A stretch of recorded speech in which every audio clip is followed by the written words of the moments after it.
Well, are we in a position to get started? Or we have everybody here?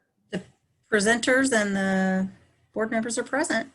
Okay, great. Well, then I call to order the October 29th Ways and Means Committee meeting. Roll call, please. Chairwoman Sims. Here. Alderman Gould. Here. Alderwoman O'Neill. Here. Alderwoman Tice. Here. Okay. Okay, item number 2 on the agenda is approval of the agenda. Does anyone have any changes, modifications to be made or to propose to be made? All right, seeing none, then the agenda will be approved by acclamation. Item number 3, announcements, appointments, proclamations, recognitions. There are none. Item number 4, citizen comments. Do we have any members of any citizens in the gallery who care to make a comment?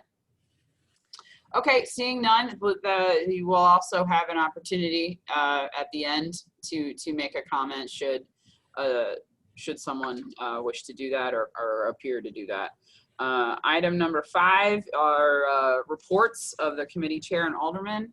I do not have a report, just an acknowledgement and thank you, gratitude for getting this budget together and delivered. I appreciate the committee and the board submitting questions that I think have, as was said earlier, received some thoughtful answers that I hope that will make for a good dialogue. I hope this format will work in terms of getting through and evaluating and answering and addressing concerns as we move through the budget. And that's my report.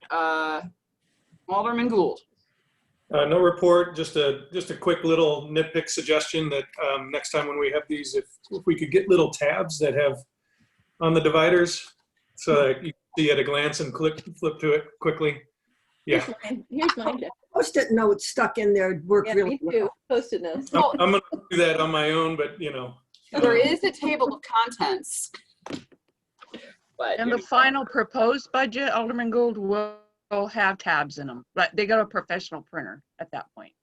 Okay, perfect. Thank you. That was just done in-house. Anything else? All right, was that it, Alderman Gould? I'm going to take that as a yes. All right, Alderwoman Parker Tice. No report. Alderwoman O'Neill. No report. Okay, moving on. Item number 6, City Administrator Report. 6A, Fiscal Year 2021 Proposed Budget Presentation. Who is leading us off? Okay, can you hear me? Yes. Okay, good evening. So just to start off with, I want to put out some acknowledgements there. I want to thank Karen for all her work in putting together the city's proposed 2021 budget. I also want to acknowledge and thank the department directors who have been very mindful of current economic conditions and acknowledging how fortunate the city is to be in the position that it is, that has allowed us to be able to present for you all a balanced budget. State statute requires that we present a balanced budget. And I'm happy to say that we are able to do that. Furthermore, we are able to do that without dipping into the city's fund balance.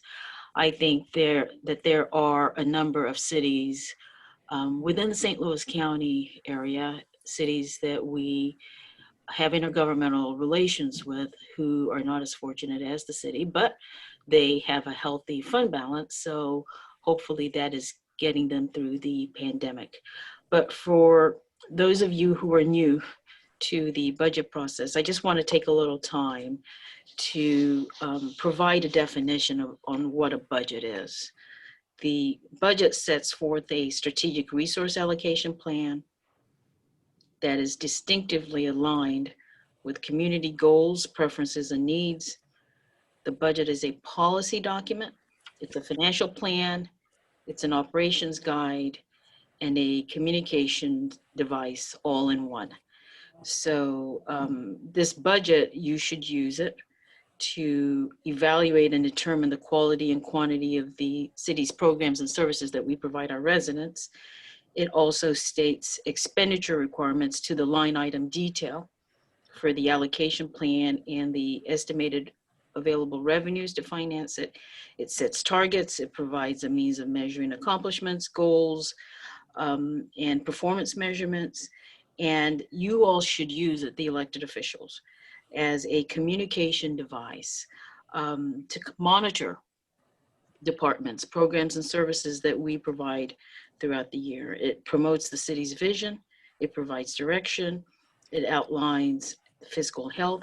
I know that the rating agencies use this document in addition to watching our meetings because they are recorded. And it shows the vitality of what the public, our public in Brentwood, are getting for their tax dollars. So on that note, I will allow Karen to kind of provide an overview of what's in this document. Okay, thank you. If you have your budget books and would maybe turn to page 18 and 19. If I had to say what some of the most important pages in this budget book were, these would probably be top of my list because they summarize at a very high level for the board and the aldermen each fund, and it gives you a little bit of history back to 17. It gives you the actual for our last year. It gives you the budgeted for current year, what we think we're going to get through. But what it ends up getting down to are those percentages, which is the fund balance reserve policies that are set at the board level on what it is they would like us to be operating as a portion of operating reserve. And as you can see on each of them, capital has one way of setting aside money. That's a way to set aside money so that we can fund those capital items in the future. And they each have their own distinct meaning and everything. So with that said, the second thing that I would think will be important on these pages is looking at the lines that say ending fund balances. So they're kind of the bold in the middle, and then kind of look and see, does it look like we're going to add to the fund balance, or as Bolas mentioned, we don't do this, dip into the fund balance. And since I've been here, you will never see where we dip into the fund balance when we present you a budget. And even at the end of the year, when the actuals come out, we never have dipped into the budget or into the fund balance. That's one of the things that we monitor. And if it gets close, then they have to stop spending almost basically and watch what they're spending. So on those same 2 pages, you'll see that again, all of them are, we did not, I think our fund balance is 50% general fund, correct, Bola? Yes, that's correct. And we're at 45 proposed in 2021 all the way out. And that's considering the revenue, especially in 2021. We still, we don't know what's going to happen with COVID. And quite frankly, when I was putting this together and looking at the revenues and tweaked them after we got more revenue in, after we started with July 31st on this, we tweaked it some, but I had to actually, I finished with the revenue and had to go back. The departments had already submitted their budgets, and I had to go back and ask them for all the way out to 2023. They had to find more cuts in their budget because what I felt like in revenue, what was somewhat conservative in what we would get in revenue, again, staying conservative, it wasn't going to cut it with the budget. And the departments were very good about going back and cutting their budget some more so that we can meet these fund balance reserves. With that said, as Bola said, it's all balanced. The revenue for the general fund, as you see, we're anticipating a minus 1.37% decrease. The capital revenue, 12.13% increase. And I can just tell you a little bit on detail. That's mainly because of money we're going to get reimbursed for Rosalie. It is not because of sales tax.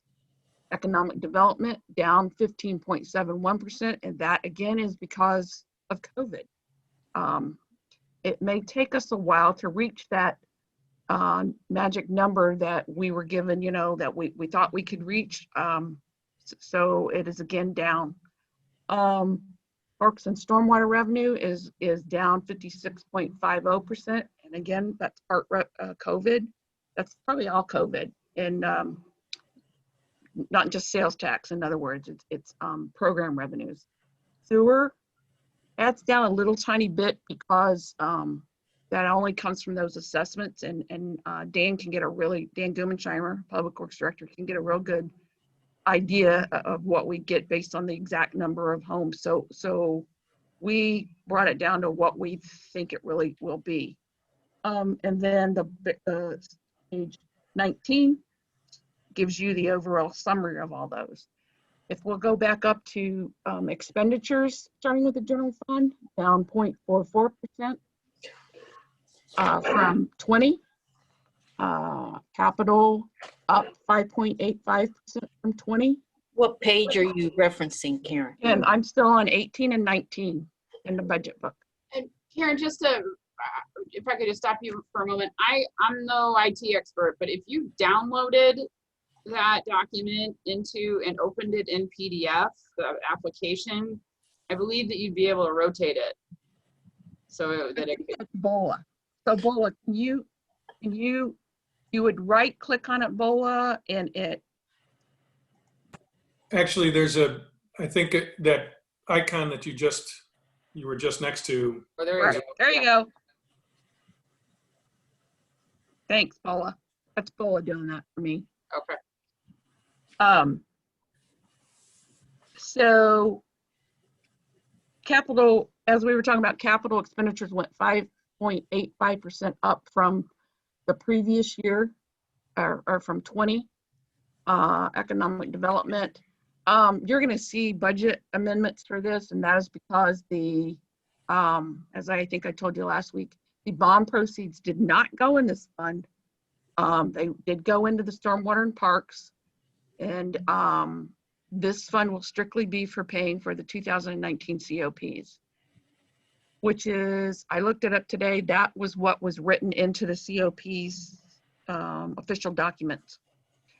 Stormwater, again, up slightly, 6%. But keep in mind that that includes Brentwood bound, so it's not just Eric's operating. Stormwater sewer, 6.68%, and part of that is again because we will be trying to make that transfer back over to the general fund to pay back the money that the general fund had put into sewer fund probably over the last 5 years. And then overall, actually that's just the revenue on this page. Expenditures are on another page that summarizes it like that. That's an overall high level view of the funds with their revenues and expenditures. And I will gladly take questions. And Chairwoman Sims, I was just going to say about the questions. The department heads, I think tonight are the public safety, and they, for the most part, answered those questions of that document you guys saw just downloaded.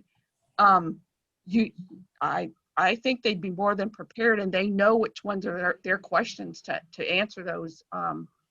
Ask the question and answer it. But I just wanted to make that suggestion since it was said that you just got the documents, because they're more than prepared to answer those.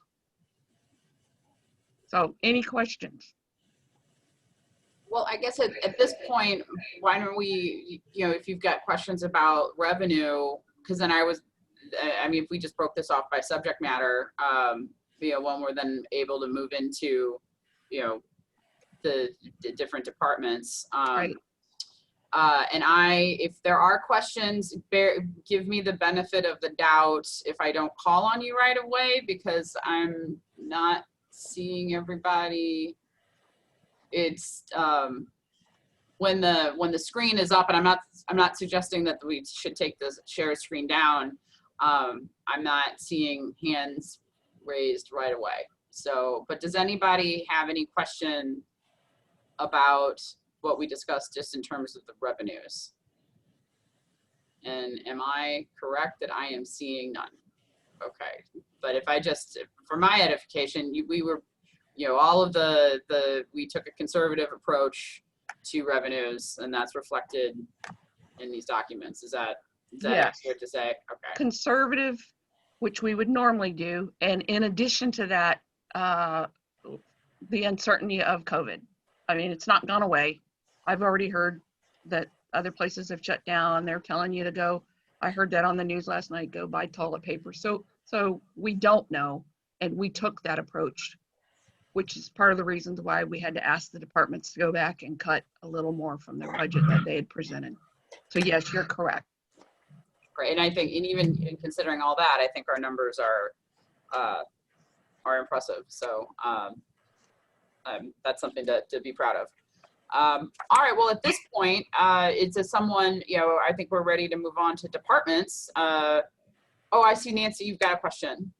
Oh, I don't really have a question. I just, I read through the budget, and despite some references to COVID, just reading the budget, I was so hopeful, because the budget looks like this is sort of a normal, regular year. Like we were planning for things like there wasn't COVID, and I mean, I know we're not talking about it tonight, but like there's Brentwood days budgeted, and I was heartened by all the planning that has been done by the current staff and the former leaders of Brentwood to get us in the position where we have revenues to keep doing things like we've been doing. So that's my comment and thought.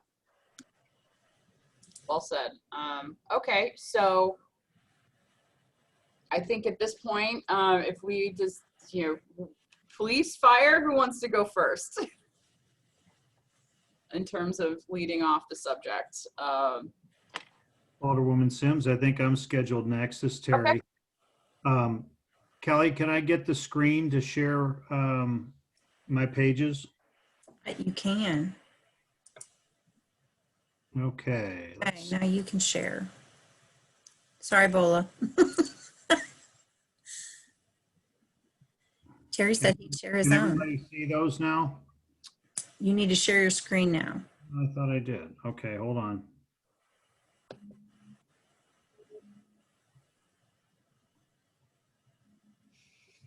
Now can you see them? Yes. Okay. All right, so I just want to do a quick talk about ambulance fees a little bit under the revenue side of things to start off.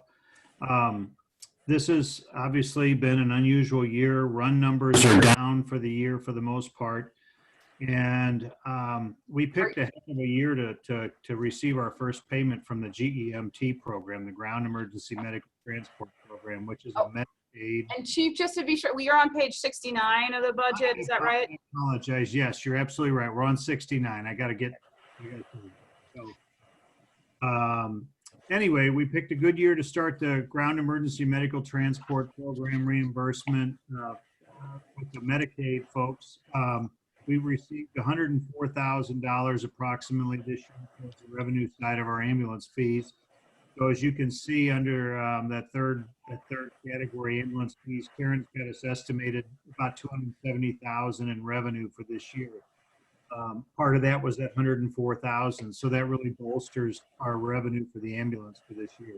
So through the leadership of the board, we were able to renew that going into the this year's program. So we've already filed our documents, and we shall see how we do this year with those numbers. But we'll keep the committees posted on that along the way when we know more.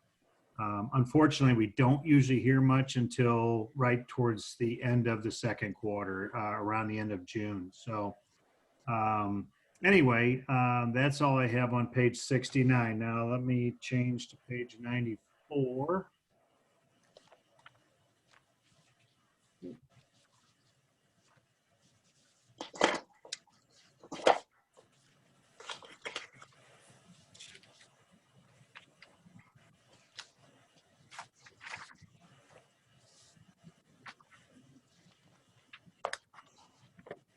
I'm sorry about this. It's moving very slowly. Okay, I just wanted to touch on, starting with our general fund discussion, I wanted to touch on our accomplishments for the year and give a quick synopsis on those. We are in the process of wrapping up the Interior Americans with Disability Act Barrier Mitigation Project, which included things like bathroom redesign, kitchen cabinet reconfiguration and replacement. Those are the big ones. There was smaller stuff like just adding grab bars, moving towel holders, things like that. So that's coming to an end, and we should have that closed out very soon. We purchased and placed 2 command vehicles into service. Those are 2 SUVs that Assistant Chief Cottrell and I both use to respond to incidents where we're needed or where we feel we are needed. Those are fully outfit with all of our lights and sirens and command cabinets in the back. We purchased and placed a new inflatable rescue boat, new motor and trailer in service this year. We split that over 2 years, 2019 and 2020. That has already been deployed at least 5 times that I can recall, and been very successful. So that's been a great program.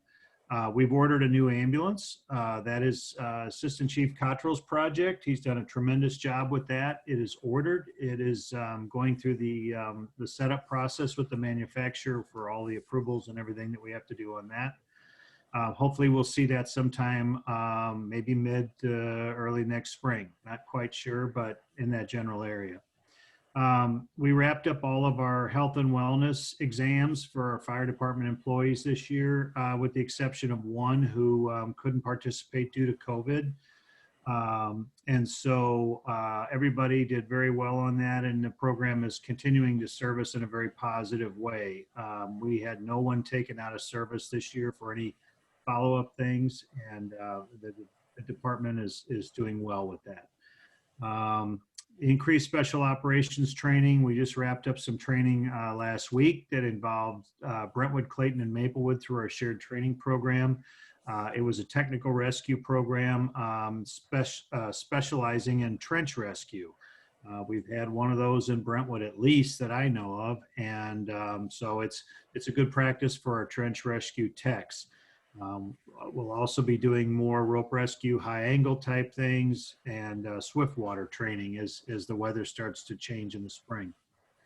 We promoted 2 new lieutenants this year. One of those lieutenants is also our medical officer. Things are working out well. They're both doing a tremendous job, and we're thrilled to have them in their new roles. We hired 2 new employees this year. We had 2 senior employees retire. And when we went through the process, we hired our first female firefighter paramedic. So we're thrilled to announce that. Her name is Catherine St. George, and Jordan Seltzer is another new employee, and they've both done a great job since hired around the end of September. And then I will just move on past the grant GEMT money that was on there. You all know about that. So I'm going to jump forward now to page 100.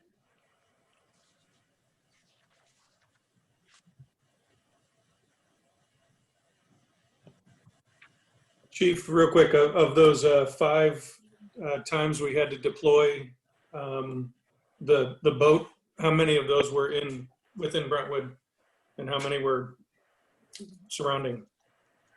I may mix this up, but I believe 4 of the 5 were out of Brentwood. Yeah, we, it's this flash flooding thing has been bizarre the last year and a half. Typically, we would count on the Brentwood area to be the primary flood area. And for whatever reason, we get these pop-up cells, and Maplewood is flooded, Webster's flooded, Shrewsbury's flooded, Rock Hill's flooded. And so we have had, Ladou's had some flooding most recently, and we've been involved in all of those in one form or fashion. And so it's been a tremendous resource for us. We can deploy it right away in Brentwood. And when it's not being used in Brentwood, it's available to be deployed wherever on a first come, first served basis. That's great. And we receive reimbursement for when we go and help out others. No, because there's a program called the Mutual Aid Program in St. Louis County, Alderman. And so it is a no cost to provide service. Doesn't cost me anything. We're still staffing, whether we're in Brentwood or whether we're in Ladou. And then if we cannot provide all of the firefighters and fire equipment we need to fight a fire. And so we rely on our neighbors and they rely on us. Yep. So that's the mutual aid program, and that is how that works. Now, I will say that in the event there is something that falls into the special operations group, or most recently we assisted Mid-County Fire Department for a serious ammonia leak up in the Page 170 area a couple weeks ago. Assistant Chief Cottrell was part of the command staff on that. And one of our ammonia detectors was used because it has higher level capabilities, and they needed that. So when the sensor in it was burned out from the ammonia, that sensor was replaced by the special operations group at no cost to us. So there are certainties similar things, or certain things that we can get reimbursed for. Hazardous materials is a big one. So I hope that answers your question. It does. Thank you. Perfect. Okay. So looking at page 100, I just wanted to give a high-level overview of our budget in the general fund. Through the retirements I mentioned earlier tonight, and with the hiring of new employees at lesser rates, that changes our pay and benefits, and we had a reduction in both of those. We've also been able to try to reduce some accounts that we operate in as much as possible. We followed the direction of a flat budget by the city administrator, and we ended up with a 0.92% reduction in our overall budget. Okay, so at that point now I'd like to jump to page 162.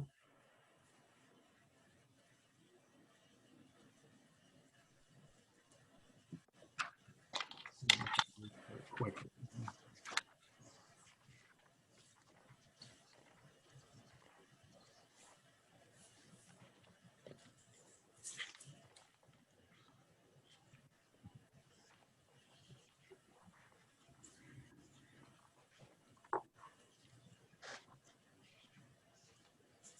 Almost there. I apologize. There may be a quicker way to do this, but I'm not familiar with that. Okay. All right, we're almost there. Chief, if you go Control G, you can then type the page number in and it'll go right to that page number. Okay, thank you. Control G. All right, so let me get my book here. 6238. So 60. This is an IT, a Prop PIT fund that takes care of all of our computer replacement, things like that. I want to draw your attention to the bottom under projects. We've worked with the Clayton IT folks and have budgeted for this over the last couple of years to deploy door access systems in the fire station. And we've strategically determined which doors will work to control access in and out of the building to make sure that we're as secure as we can possibly be. It also includes deploying surveillance cameras throughout the building in non-personal areas. So in other words, the biggest area of risk we have is the engine room. The guys leave on a call for whatever reason, the door doesn't go down. We have an issue of insecurity with that door left up.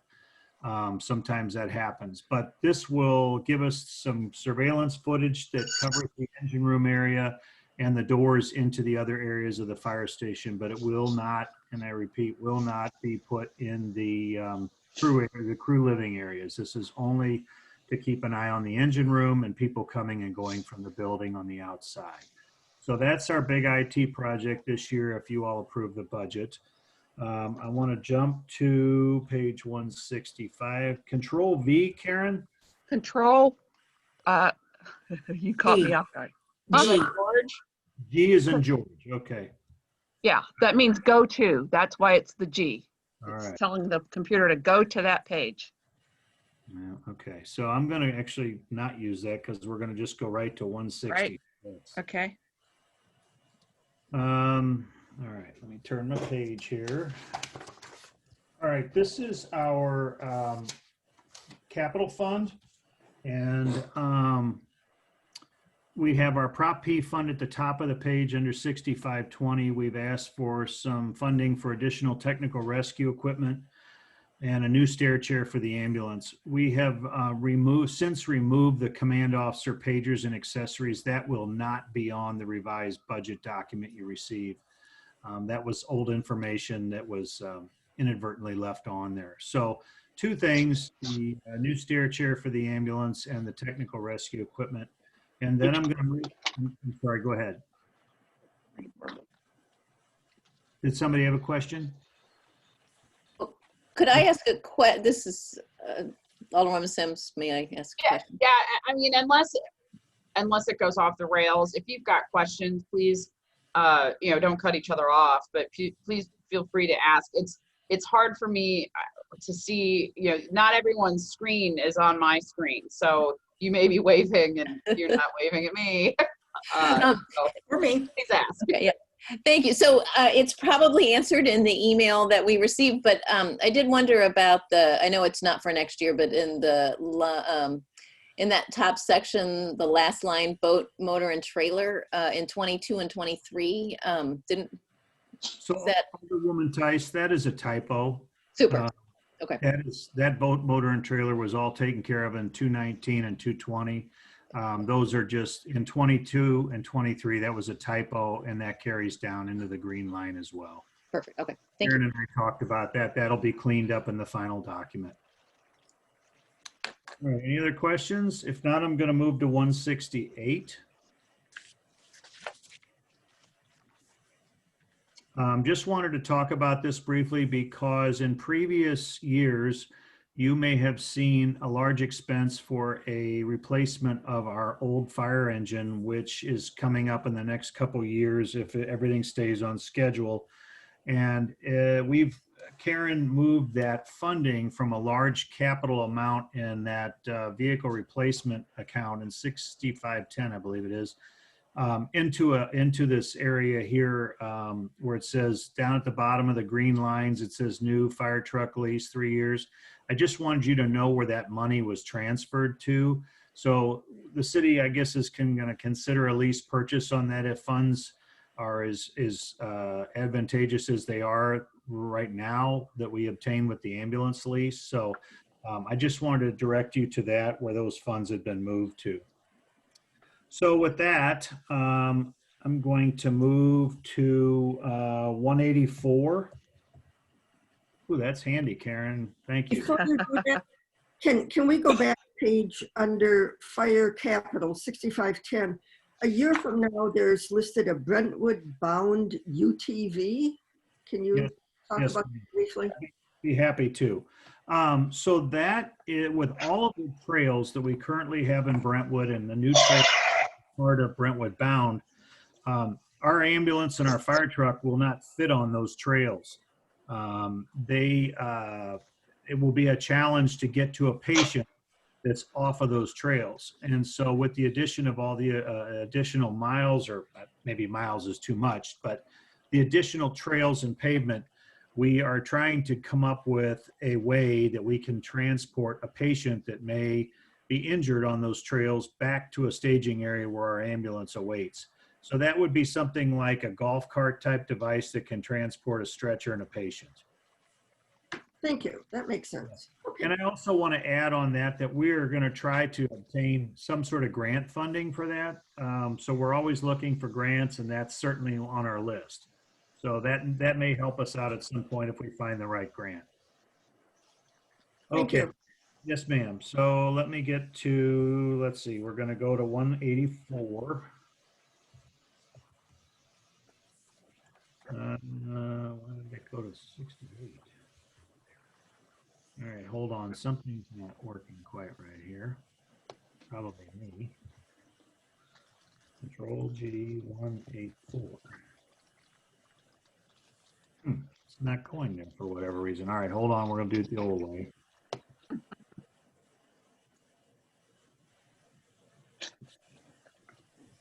Okay, oops, I went too far. Can't Sorry. do Control F. Let me put my video on. You can't do Control F because that'll find every 184 number there. If you do Control G, that's the one that goes what to I a did. page. I did G. We're almost there. Hang on one second. Okay. My apologies. Okay, so 184, let me rotate this. Oh, you gotta be kidding me. Why did that do that? My apologies, hold on. If you notice up in that kind of dark gray box that has the number, I think you can Yep. type it too. I think you can select it and type in there and it'll jump to the page. Okay, my apologies. No worries. I You're struggle. almost there. I struggle with technology. All right, so let's see here. We're almost there. Yep. Okay.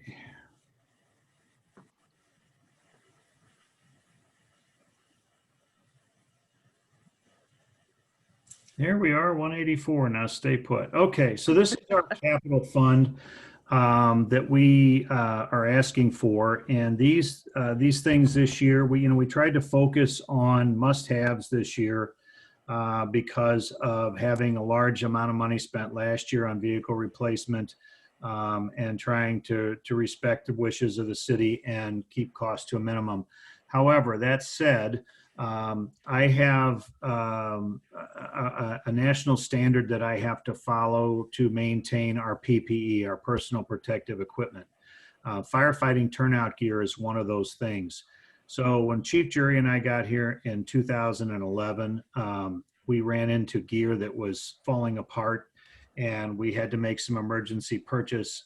Long story short, we started a gear replacement program, and the gear that we started buying in 2011 started arriving in 2012. And all of that now has hit its 10-year shelf life. We cannot use that beyond 10 years. So we've established a plan where we have 2 sets of gear, and we keep that gear in first line service for about 4.5 years, right up to the 5-year mark. And then we rotate that into a reserve status where it's not worn every day unless it's their primary gear is dirty. So this original set of replacement gear that came in 2012 is timing out. We need to replace it. It includes the coat, the pants, helmet, gloves, all of that, boots. And so that is what we're talking about there. I'm going to scroll down to page 185 and talk about another item that has become a critical piece of our PPE, and that is ballistic protection for our folks as a result of all sorts of civil violence and other threats that our guys potentially run across periodically. And so these have a life expectancy of 5 years. It's hard to believe that it's already 5 years, but we're a little shy of that, but we've also built in time to go through the purchasing process and the budget process. So ballistic protection is part of this. The helmets that you see on the guys are not part of this year. That'll come in a later year. We added those a year or two after we bought our initial vests. So we're looking at replacement vests only in this round of replacements. So I'm going to move down to an item I've been carrying in the capital budget for some time because it's kind of out of our hands. The Emergency Communications Commission, who I think it was in 2013, St. Louis County voters approved the establishment of the Emergency Communication Commission, who has been funding communication upgrades throughout the county, including our new radio system and things like that. Part of their ballot issue was replacing fire station alerting. So we have to carry some money to get that alerting upgrade adapted in our building when it comes forth. Now, I could not look you all in the eye tonight and tell you when that's coming. So we've been carrying that from year to year in case they say it's coming this year. So that's just kind of a placeholder for that money in the event we need it. And then lastly, on the next page, it talks about the Prop P money that I mentioned earlier, technical rescue equipment and a stair chair. You can ignore the pager. That'll be updated when you get the final document. But that pretty much concludes my presentation on the fire department budget proposal for 2021. Thank you, Chief. Are there questions? Yes, can we go back to page 98? There is 2 employees advanced education. And one of my questions was that I had thought that education was off the table because of cost containment, but a number of departments have included education as part of their budget. So can you speak to that, please? I can speak to how we've handled it in 2020. Actually handled the money that was budgeted in the 2020 budget. And I'll speak a little bit towards the 2021 budget as well. So in 2019, Assistant Chief Cottrell attended his fall semester of college and wrapped all of that up after the first of the year and submitted his paperwork for the standard education reimbursement amount that was approved in the budget. The amount that he submitted was paid to him because it was prior to the COVID cost containment period, which kicked in March something. I don't know exactly which date. So he received part of that. He went on and went to school for the spring semester and covered those costs himself, knowing that the cost containments were in effect. So in September, I believe Karen brought to you a list of things that were approved for cost containment reductions, and that being one of them. So that finished up our account for education. Now, what has not been freed up is our travel and meetings account, which can sometimes get mixed up with that because it's also related to education, but it's typically it's typically for like a hotel room or meal stipend. If somebody goes out of town for a training, it may be for part of the tuition, but generally ancillary expenses associated with an educational opportunity away from home. That has been shut down. We have not spent any money since that shutdown in that account, and that has not been given permission to move forward. So does that answer your question, Alderwoman O'Neill? Yeah, I think so. Thank you. And it's also was addressed in the questions that you'll find when you get a minute to read them. We put a little more information in than that, but it's the general idea. Okay, appreciate it. Certainly. Alderman Gould. Yes, just it's a pretty small item, but on the printing, I had a question on the printing line item, and I'm reading through some of the response, and I would say if there are reasons for the increase of printing costs because of some of the outreach that is going on, I think we just need to outline that in the line item, because the way it reads is, for me, it reads that it's business cards, letterheads, and envelopes, and then just copy machine. And when you look at compare that to the police department has lowered theirs to 200 because they've found ways to use digital means to do outreach, and they don't really need the printing costs. So just again, go back and just kind of look at that, and if they are valid numbers, then fantastic. I'd say let's just outline that a little bit more so there's transparency there. Understood. I'll talk with Karen about that and see what we can do. Thank you so much. Are there any other, Oh, yes. Thank you. Alderwoman O'Neill? Under 6365 dues and subscriptions, I was curious about why we need Alderwoman O'Neill, do you mind calling out the page number that you're on? 99. It's the third from the bottom. Okay. There are duplicate memberships, 2 backstoppers, 2 national fire protection. I can understand the city having one, but why is there a need for 2? So I can only tell you what was in place when I took over, and that was there are 2 memberships for the fire chief, one for the fire chief, one for the assistant fire chief, and the membership of backstoppers. And then there is an individual membership for the International Association of Fire Chiefs and the National Fire Protection Association. The backstoppers is just historically been that way. The other 2, the NFPA and the IAFC, those connections allow us individually as chiefs to network with professionals throughout the country, access standards and best practices, and provide us with information to manage and run our department better. One of those memberships, we would have to go in and log in with somebody else's credentials to get access to those at our own time, and it's just not correct. As far as the backstoppers membership goes, it's an individual membership, and it's totals $300 for the 2 of us annually. Okay, that seems worth it. Thank you. Yes, ma'am. Are there, oh, Alderwoman, I'm scanning, Alderwoman Tice. It's probably answered in the email I haven't read, but can you talk a little about where we are with the ADA fixes to the fire station? And I didn't see anything in the capital budget looking forward, so just wanted to. Yes, ma'am. I I would like to direct you to the paragraph, pardon me. I would like to direct you to the paragraph in the question sheet. There's a pretty detailed answer there. I don't have that page in front of me to reference it. Let me see if I can pull it up. It's page 1. No, page 1. Question 3. Yes. So maybe we pause and give you a minute to read that response. I prepared that response in consultation with the city attorney.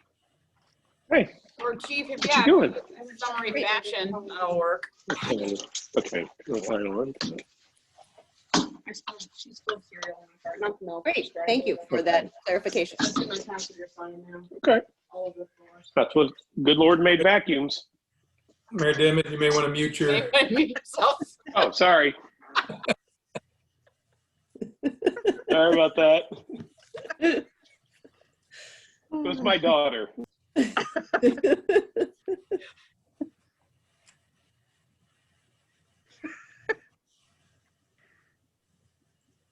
Well, I guess for the public who don't have this question sheet, can you just generally, in summary form, just get respond to Alderwoman Tice's question? I apologize. Yes, ma'am. I'm trying to get it pulled up right now, and give me just a second here. For whatever reason, my computer. I'll take it, Terry. Okay. So in consultation with the city attorney, we have been talking to the board about the elevator for some time. And I believe in 2019, there was a residential property right next to the firehouse that the Board of Aldermen authorized the city to purchase. And that house has been demolished. So it's just green space at this point. But at this time, we feel that the room in question, which is the training room on the 2nd floor, is no longer deemed a public room. We have removed public access to that room. Furthermore, that section of the building is closed to the public, and all sections of the building that are accessible to the public are on the 1st floor. So what this has allowed us to do is just to give the city greater time, more opportunity to continue to look at our resources, run a cost-benefit analysis on the merits of doing more. And we will continue to have conversation with the city attorney and his firm, who the city relied on for an opinion on how best to move forward. So at this time, That's the update we're providing, and that's why you will find in the capital improvement plan, 5-year capital improvement plan, there is no expense that is budgeted for any future years for the installation of the elevator.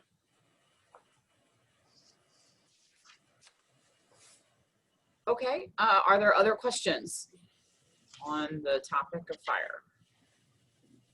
I'm not seeing any hand waving, so I take that to mean that there are not. And just in this question, these answers are great and very helpful, and I do understand that not everyone's had the opportunity to digest. So please feel free, even if this may answer your question, if you want to ask it, go ahead. I mean, we can go through it in summary form. I think you brought up some good points, and we should discuss them in the committee. So I don't want you to feel like you can't ask questions because you got an answer via email. If you want to talk about it, let's do that.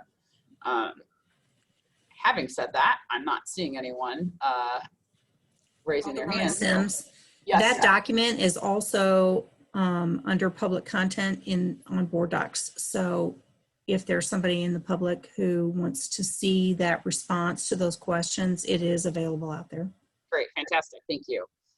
So not seeing further questions, I think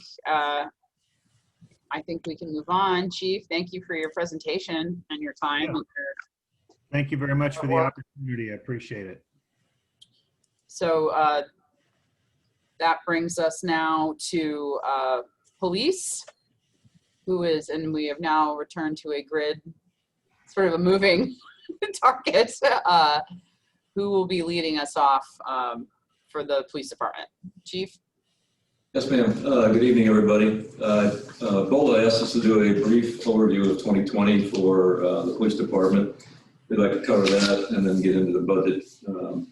Obviously, 2020, from a law enforcement perspective, has been an interesting year in many ways, and a challenge in many ways. But the pandemic response, we continue to work our way through that. We're being a little challenged in-house with COVID right now. But generally in the public, our officers have done a great job responding to the many issues in that. Civil unrest was certainly part of our year this year as we looked during the summer. There were riots in the city of St. Louis that spilled into the Central Corridor, and we handled that. We have a focus on community engagement going on where Major Hawkins and several officers are traveling throughout the city, knocking on doors, talking to people from a distance, really getting some input as to their perception of the departments and things that we do well and what we could do better. We've had two new hires in 2020. We've had several crime initiatives to try and lower crime. Our crime is down for the year. Our body-worn camera and in-car camera programs, which are obviously hot topic items in the national news as you look at other cities, went online a couple months ago. So we have an interactive system where the car cameras and the body-worn cameras by our officers interact with each other. And all of that data is downloaded as the officers come back to the station to a server that IT has set up. We've developed an Officer of the Month and a professional development program this year. We continue to do our officer safety program, and we've enhanced it with additional nighttime training. We're about to begin a supervisor tactical tabletop exercise program where we are calling in supervisors one-on-one with the command staff, and we're challenging them with role play scenarios that they have to work their way through and make good decisions on the tabletop. We created a retail position. You may remember a couple of years ago when CPSM gave the study of the police department to you. One of the recommendations was to do a better job and better liaison with our retail. We really saw that as a glaring need, and as the pandemic hit, we were pretty much forced to put somebody in that position. It's really worked out well. Patty Carmen's been the person doing it, and she's got a really good relationship with the retail in Brentwood now. And we're covering a lot of different bases with regard to theft prevention and just basically giving them security advice and things like that. CALIA recertifications in progress.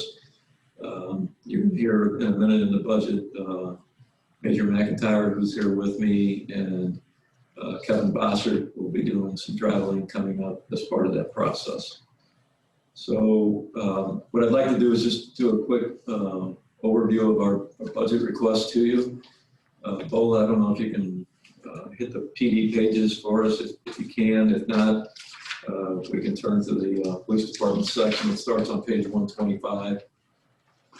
And really what I'd like to do is just go through our line items fairly quickly and then talk a little bit about the areas that we're going to be a little up in. There's very few of those.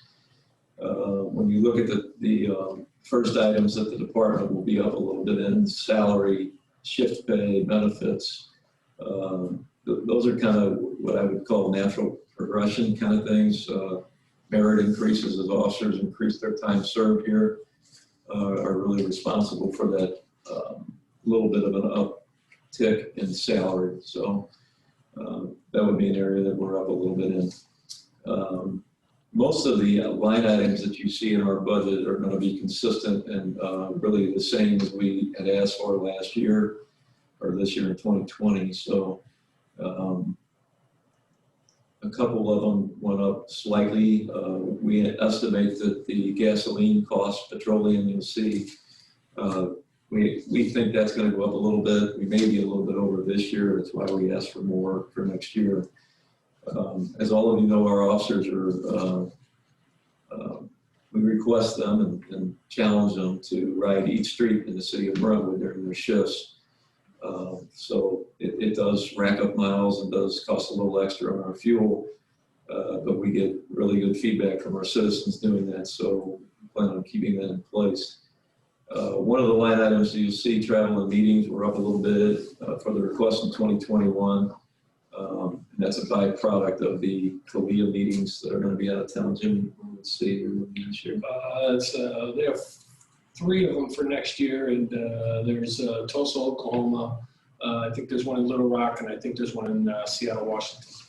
So those extra meetings will represent that increase in that category.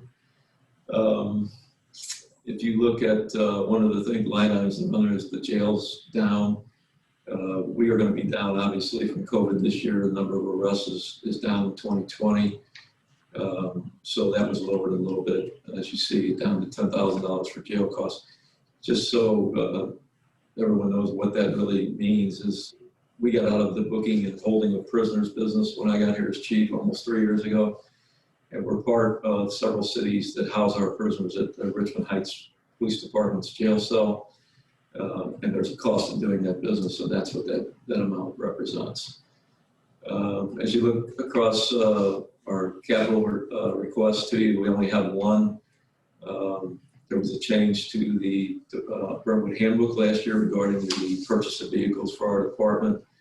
Really our goal is to try and keep our cars at or below the 100,000 mark, which becomes a challenge after 3 years. So that rotation really becomes necessary. We also have several detective cars and command cars that are aging. And so 2 of the requested vehicles, one will be a command vehicle and one will be for a replacement of a 11-year-old detective vehicle. With regard to Prop P, we continue to have 2 salaries taken out of there for the Major Hawkins and the intelligence analyst for the PD. That request does not change going forward into 2021. So some of the other things that are included in our Prop P costs are in the IT budget. So things like the U.S. fleet, GPS tracking. We have a new evidence system that is also included in that Prop P IT budget. The Vigilant system, which is what is included on our trailers and patrol vehicles, that gives us the access to license plate reader capability. In other words, that means if a car passes an officer, goes through our trailer that's on what we call a hot sheet or is a wanted vehicle, officers get immediate notification in their vehicle. So that software has a cost of doing business. Power DMS is going up a little bit. Power DMS is an in-house software system that we use. It came online when the department went to CALIA. Power DMS is a really an outstanding tool for us in terms of being able to message officers for changes in all kinds of different things in our department, directives, policy, things like that. It's easily trackable. It's very useful as it goes to our CALIA certification. Jim and Kevin Bosher use it, I think, just about every day as they go through the CALIA process of really what has become almost a daily chore of doing proofs in the CALIA ongoing certification process. There were a couple of questions that I believe two of the aldermen had, and I was going to address those before I ask for questions. There was a question about the request for overtime, and I think there was a little confusion on the overtime. First of all, that the overtime is really vital to us. Our staffing level for police officers in Brentwood, and I think all of you have heard those conversations. It's we're below other cities' comparative studies in terms of number of officers that we have. So really, this overtime is important for us to be able to augment and plug areas that we need help. So we use this overtime for special events like Brentwood Days. We're going to be using it this weekend for extra patrol, Halloween, New Year's Eve, and things like that. And bigger issues like civil disobedience, oftentimes officers are going to have to be called in, and that could really eat up a lot of money and overtime quickly, depending on the amount of officers that we have to detail to a civil disobedience event. We use them for our retail, especially around the holidays. So you will see late November and into December, we use overtime to augment officer patrols in our retail areas. Right now, we have 2 officers that are out injured, off-duty injuries. So sometimes we have to plug these overtime details to fill cars in our line platoons as well.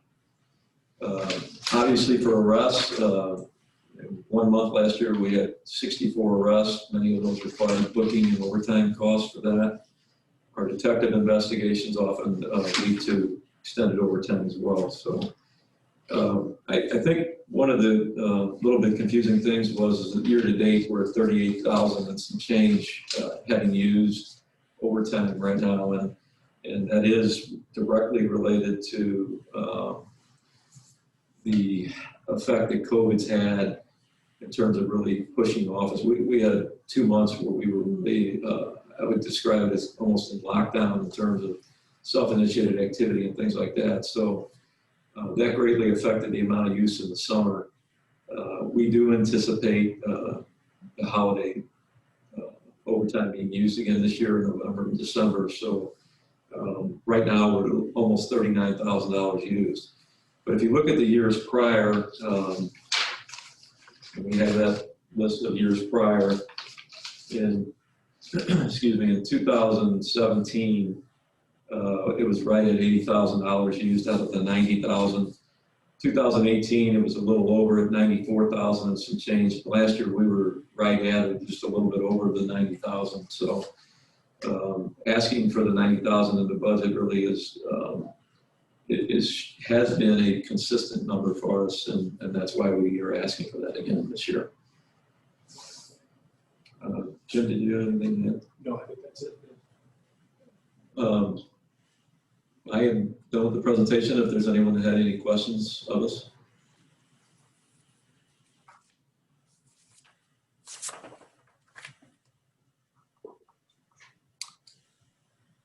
Thank you for that. Both actually, fire department and police department, it was very good to get that explanation. The only thing that I had is just, I'd see the answer on the clothing allowance. It looks like the answer is that it's the same $720 total per person.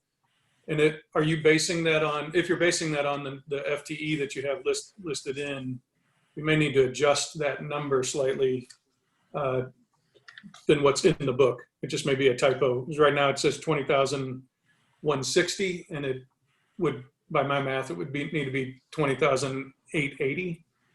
Okay, we'll take a look at it, thank you. Mhm.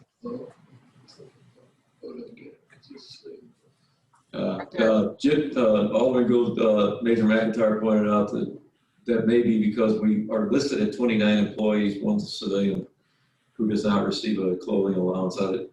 That makes sense. That probably is the reason. We'll check on it though. Are there other questions? I'm not seeing. Chief, it was clearly a compelling presentation. Thank you, Uh, so, and again, you know, if I didn't really have a chance to look at the questions on that were, you know, the answers that were provided that we got just before the meeting. So if there's anyone that feels like they want to circle back to one of those topics, I'm happy to take that up. Otherwise, I think we can move on. We had planning and development kind of in the queue, depending on how we made our pace. My thoughts would be to take it on. How does the committee feel about doing that? I'm seeing nods of the head, so and one thumb up. So we'll proceed with adding that topic as well. Lisa, would you be leading us off on? Yes. Department. So good evening, everyone. Thank you for your time tonight. The Planning and Development Department line items, I think, begin on page 124. So our budget highlights include, there's no changes to our positions for this year. We currently have, and we would retain 6 full-time employees. Those positions are permit tech, a code enforcement housing inspector position. We have 2 building inspectors, 1 building official, and myself. So in the past 2 years, because we have been sensitive to city's budget, we have either decreased or have stayed the same on most of our budget line items.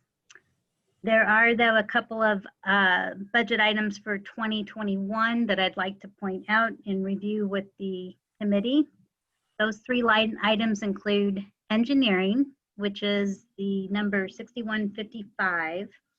So this does show an increase from 2020 from $3,000 to $5,000. It was one of the questions that was asked by committee members, and a response was provided. In fact, it was asked if that was due because of the new stormwater ordinance that was implemented back in September of this year. So that is correct. That is why that increase is requested. I think I had made the point several times with at least the Public Works Committee and the full board that there is a lot involved with just once the ordinance is adopted to set everything up. We are very interested in making sure that this is another permit that gets integrated into our MyGov system. That's real important to us. So, you know, there's different forms we have to come up with. And then also just working with our engineering firm, Gonzalez Companies, to train them as well on the MyGov aspects and just make sure that everything is working smoothly. So it is for the implementation and then also to test that and then make improvements as needed. So because we had the $3,000 in the budget for this year, I do want to assure you all that we've already started that. In fact, there are 3 projects now that the stormwater ordinance has been triggered. So we are working on that. The second item I wanted to bring to your attention would be the legal budget, which is line item 6170.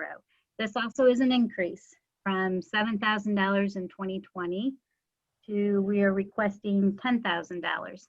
And this is special counseling that is provided by the same law firm that we use, but Stephanie Carr has been our land use attorney. So she is the one that I work with and consult with on zoning and land use matters. And so this year we started and we want to continue into 2021 really pushing for the abatement, which is really going to end up being demolition of 2 unsafe structures in Brentwood. And again, we've already started that process, but we have to complete an administrative hearing process, which actually would involve Stephanie's presence at those hearings. And again, we're just trying to make sure that as we set this in motion, that we do everything legally that we need to do. We dot our I's, we cross our T's. So she would be helping with that. And then also there's been some interest in having her attend some of the Board of Adjustment meetings. So I think she's been present at 2 of the board meetings this year. And that really does come in handy. We've had some unusual cases. We've had appeals of some of our code requirements, as well as just the variance issues we've been facing. So that's been very helpful. So that's why the increase was requested. And then the last item is under 610, which is our miscellaneous contractual services. That also is showing an increase for next year. The increase would be from $37,000 to $56,850. I believe that one of the questions that you had for us was what was the breakout of that money? So $31,850 of that would be for what I've already kind of talked about with the 2 unsafe structures we have in Brentwood to proceed with abatement, which again will likely result in demolition. And then also just our general yard and mowing contract that we have. And those expenses, though, should all be reimbursed back to the city by the property owner. Now, the demolition ones might take a longer process. Again, we have to, if they don't pay, then we would have to go ahead and file liens on the property. So the collection might not be in the same budget year. So I just wanted to note that. But again, with all that work, it should be a reimbursable expense to the city. And $15,000 of that amount would be for a comp plan recommendation that involves infill housing.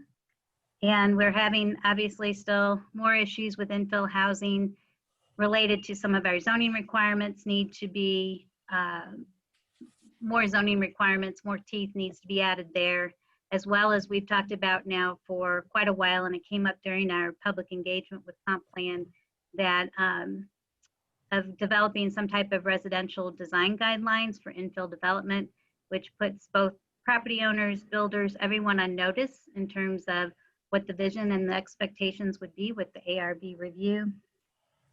And then the last amount would be still $10,000, and that is another comp plan recommendation to proceed still with the Hanley Industrial Court rebranding.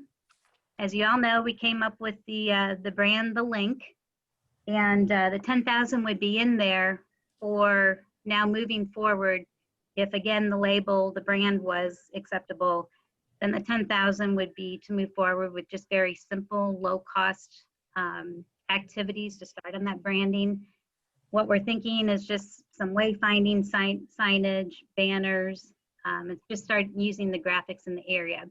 If there is not a decision to move forward with that particular label and brand, I think the rest of the study, there was quite a lot of good work that was still put into it. I think most of that, again, could be carried forward, but that $10,000 could be used then to maybe come up with another label or brand for the board to consider. And I think that's probably about it, so I can take any questions. I'd like to respond to that last comment.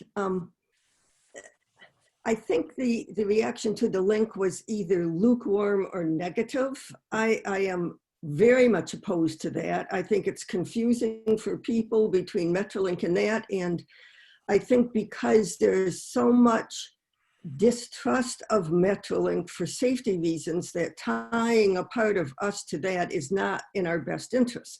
So I would really like to ditch that whole label and have some other brand, including the street names that they came up with. Some of those were extremely long, and when I showed people the list, they laughed.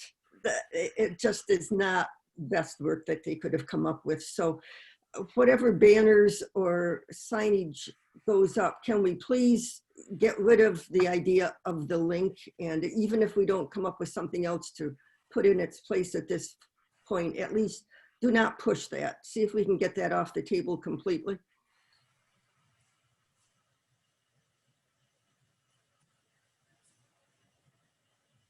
Are there other questions?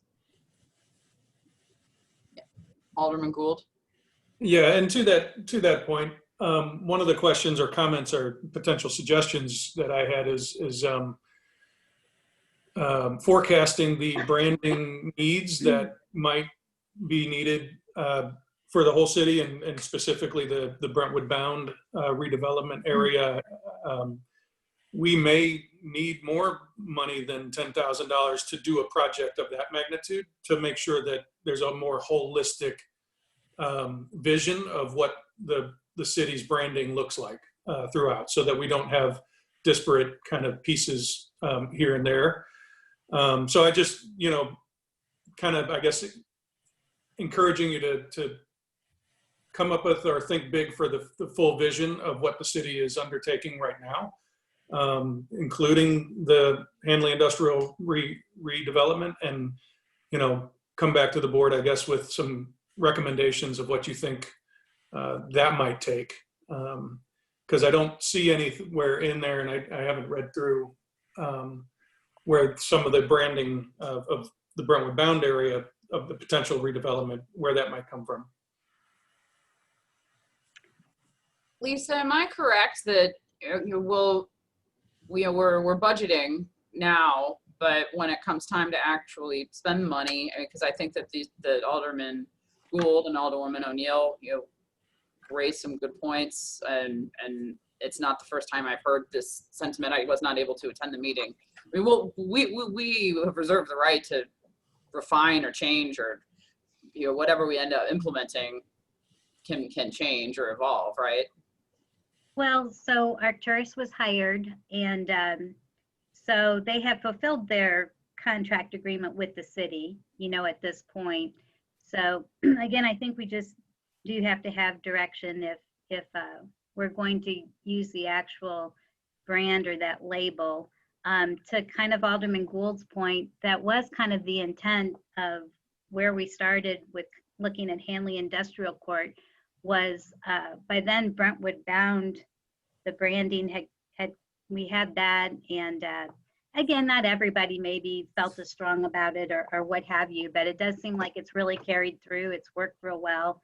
So there was the idea or the intent to take some cues from the Brentwood Bound brand, and that was kind of the idea, was that we would have use kind of the same color palettes, some of the same typography, just different things that, again, as we would be in different districts within Brentwood, there would be some uniformity.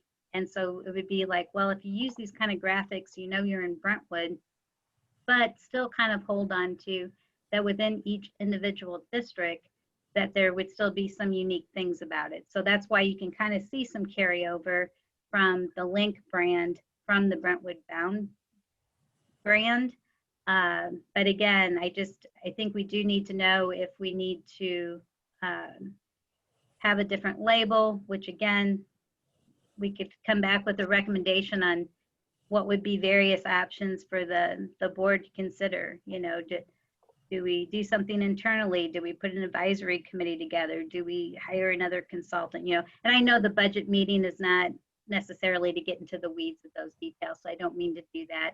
But I do think we need to get the direction and then move forward from there. So. Yeah, and my only comment to the Brentwood Bound brand, that was for the campaign of getting the idea across. That doesn't necessarily mean that becomes, in my mind, that doesn't mean that becomes the brand that carries for a long time now for that whole Manchester corridor district. Right. Those two are very different things. One's just sort of a campaign, and the other is a permanent kind of thing. And one of the things about the campaign that I initially reacted to, I liked it because it got my attention because it didn't look like Brentwood, didn't feel like Brentwood. But moving forward, I want to make sure that we know what our brand is as a city, so that we make the good decisions, informed decisions on what signage looks like and banners might look like, et cetera. Because it's a very, that look is a very different look than, say, our website and our city hall and the way our brand currently is established. So before we get too far into, being too disjointed in the look, I think it would be, and what I'm suggesting potentially is an increase of a budget for that because of a lot of development. Just to make sure that what we actually produce in hardscapes moving forward and signage, et cetera, falls in line with what we all believe the brand should be, not just a campaign. Now, can I second that idea? That I like the idea of having something with the city to tie it all together. The City of Warmth doesn't continue to anything except a fountain. And in the past week, both Nextdoor and I think Facebook have had that phrase used with great sarcasm, that people don't think we are the City of Warmth. And that is the only time I hear anybody using it is to poke fun at that. So obviously that's not going to be something that we can build on for branding the whole city. So if we can say thank you for the Arcturus report, but we don't need to use all of that, especially the names, maybe a citizens group could get together, and it wouldn't up the budget costs as much, and we could get some real input and fresh ideas from people who live here. Okay, are there any other questions? Alderwoman Sims. Yes. I think this is great discussion. However, I feel that there is some sort of tie-in with the RFP for the Manchester Road corridor. So there is clearly an opportunity to have this discussion or have the board give direction on whether it's a citizen-led group. In most instances, you need a facilitator for this type of discussion. So I guess at this point, this is just a discussion. There is no action from this committee directing staff to increase this line item at this time. Otherwise, we could take this up as part of the RFP discussion as that evolves. It could happen next year, it could happen the year after. So I'm just looking for clarity in this. That approach seems, it makes sense to me. Does anyone else on the committee care to weigh in? I'll echo in. I think that's a good idea, and I'm excited with the expertise that Alderman Gould brings to this entire topic. That has not, and I haven't been on the board very long, but in the short amount of time I've been on the board, we haven't had that internal expertise. So I'm excited to see his leadership with this thing that I think a lot of people feel like they know a lot about, but really it's complex to do brand work. And but I'm fine with leaving the 10,000 in. I just would echo what Alderwoman O'Neill and Alderman Gould said about maybe not specifically focusing it at this point on the link until we know, have a bigger picture. And Alderman Gould, that's a real feather in your cap. 3 lawyers on the board for several years. Not once has Nancy made a comment about our expertise. Just like Make put that out. Yeah. All right. Well, I think Bola, does that give you the direction that you were requesting? Very good. Are there other questions on this topic? I'm not. There's a little delay, and when I see, just because of how this is set up, and I'm not seeing any. So I think that got us through our budget topics for this evening.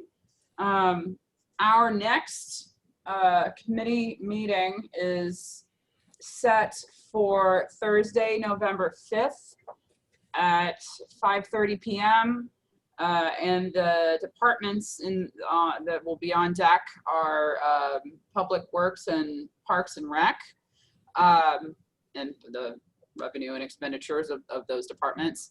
I thought this process seemed to be working well for me. Is this working, BOLA committee? Questions, comments, critiques, proceeding in this fashion, so we have focused, topics this night. Love it, hate it, don't care. Okay, I will take that as a mandate of proceeding as is. I thought it worked well to have one in the queue. Is there, and Bola, I may be putting you on the spot, so if you want to give this some thought, that if we, I'm anticipating that those are Public Works and Parks and Rec may, will probably take more time. But if there's another one that you thought might, we could have at the ready, if we make good time in reviewing those departments. You don't have to say it now, but maybe if you could circulate one. I thought that worked well. Also, I thought it was very appreciative of the questions that were submitted in advance. I thought that was helpful and addressed questions and sometimes in their entirety, or it would also help direct discussion. So I would continue the committee to continue to do that.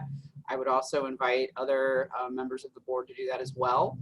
We want to make sure that we that these topics and give them the time and consideration that they're due. Let's see. Are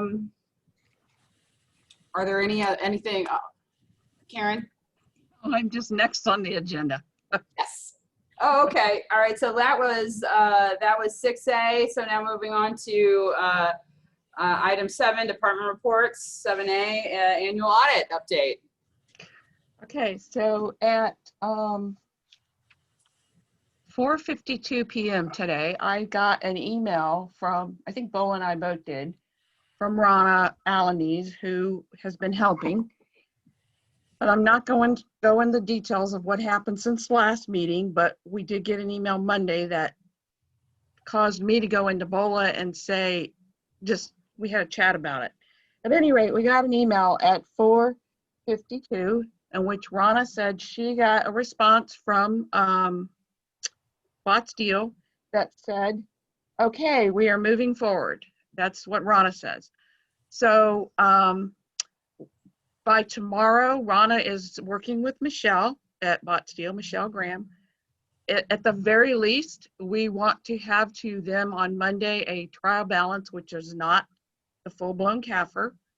We want to have that to the auditors so that the 45 to 60 day, or do I have that backwards, Bola? Is it 40 to 65? I can't remember, but it's over a month. Time frame clock can start on Monday with the trial balance that we send her, that Rana felt comfortable in saying that can get the audit started. Rana also has a very close professional working relationship with Jamie Bear, who is with Daniel and Jones. And when she sends that, she's also going to call her and let her know what we are doing so that they can get started. So we're hoping that the actual audit gets started picked back up. Let me rephrase it because they have done a lot already. Picked back up starting Monday. Okay. Possibly tomorrow they'll get it, but I don't think they'll start till Monday. And that's all I had. Okay. Any questions from the board? All right. I'm seeing none. Thank you, Karen. Next item on the agenda, item number 8, the consent agenda. The only item that is on the consent agenda are the minutes from our October 22nd meeting. Have you all had an opportunity to review those minutes? Any changes to be proposed? I'm seeing none. Can the consent agenda be approved by acclamation? Yes. Any objection to doing that? I'm seeing none. Okay, so it'll stand approved. Item 9, no old business. Item 10, no new business. We are at item 11A, citizen comments. Kelly, do we have any citizens who care to address the committee? Alderman Lockmiller's out here. Okay. He raised his hand. Can you hear me? We Yes. can hear you. Great job, guys. This is going to save us a lot of time at the board level, being able to pick through this and watch you guys do all the hard work. While we're talking about police and fire, Alderwoman Sims, would I be able to ask a question of Karen Shaw? Sure. A lot of times, Karen, I get questions on how we're spending the Prop P money, and it kind of takes a lot of gyrations through our budget, and it's hard for the layperson to follow. Right. You did a good job on page 92. Could you just really briefly just roll through that? Yep. Hang on, let me flip over. That's the chart. Yes. Yes. Okay. So if you all look at that chart on page 92, and I'm going to look at particularly the budget for 2021, we anticipating getting $446,600, and that is through that Prop P, what we call it, the county safety tax. And then the very first thing that comes off of that, but stays in the general fund, that part of the money stays in the general fund, are the salary and benefits for the Major Hawkins and for law enforcement analyst. I call him Bo, but he's got a longer name. Anyway, that comes right off. And then you get down to the capital fund. So the computer related IT projects, that's pretty much Larry and the departments come up with that. And you see we have it split between the police and the fire. And then the miscellaneous contractual are like the service and maintenance type contracts. Again, that's somewhat covered by Larry Covey. He handles that. He gets the invoices, he negotiates those invoices, and he turns in the paperwork to pay them. And then we have and I'm glad you brought this up, Alderman Lockmiller, because we have in there, the next thing is miscellaneous contractual, which is how we pay the evidence technician, their contractual employees, meaning that they're responsible for their own payroll taxes. So we have the evidence technician, which is the police department. We have the role player training, which is the chief could, if he's on here, could explain a little more, but they do use officers, and again, we pay them like contract employees as part of their training. And then the thing that is going, I believe, if I'm correct, Bola, is that the emergency operations manager is going to come out this year. Is that correct? That is correct. We will need to change that in the budget. They have decided that once the emergency operations manual is done, that will be done this year, that it will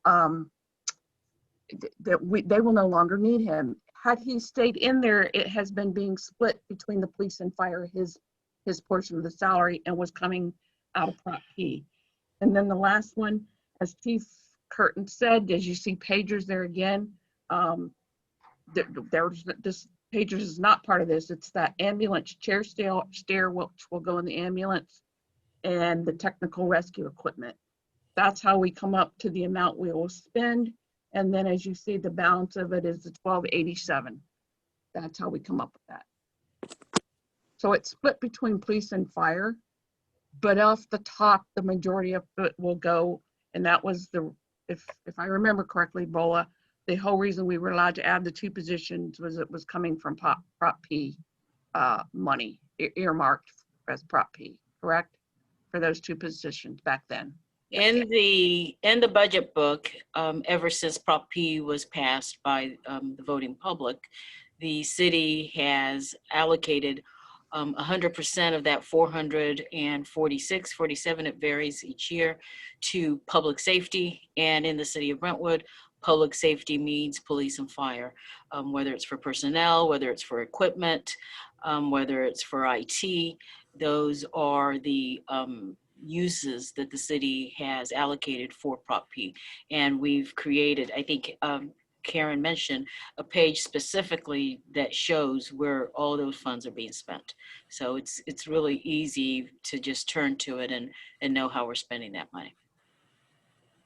And what happens is the portion of that that's capital related, which is the capital fund, we make a transfer from the general fund of that Prop P money over to the capital fund to cover those expenses. Okay. All right, well, thank you very much, Karen, and thank everybody for all the help. Thank you, Steve. You had a very good question. Appreciate you being Yes. here. And yeah, I echo that. Thank you, everybody, for the hard work that went into putting this together. It shows. Very much appreciated. Are there any other citizens in the gallery? Okay. So last one item is Chair entertain a motion to adjourn. So moved. All right, second. All right, Second. we are adjourned. Thank you, everybody. Thank you. And I feel like this process this setup is working. So we'll tackle Parks and Rec and Public Works next Thursday. So can't wait. All right, thanks, everyone. Thanks. You. Have a good night, everybody. Too. Right. Thank you.